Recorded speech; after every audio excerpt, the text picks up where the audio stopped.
আজকে সোমবার, শ্রাবণ মাসের সোমবার কটা দিন আমি নিরামিষ খাই। তো কালকে যেহেতু একটুখানি খাসির মাংস হয়েছিল বলে সব খাসির মাংস খেয়েছিল। সকালবেলা মুসুর ডাল আর পালং শাক আর অনেক রকম সবজি দিয়ে কী হলো সকালের কেউ কালকে সকালবেলা নিরামিষ রান্না করেছিলাম বলে কেউ খায়নি।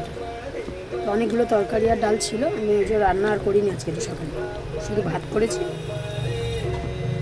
তা সোমবার এবারে কী খাবো, একটুখানি চচ্চড়ি ছিল যাবো। এখন সবে 4টে বাজে, এত খিদে পাচ্ছে আমি আর থাকতে পারছি না, ওই জন্য এই ভাত খেতে বসে গেলাম।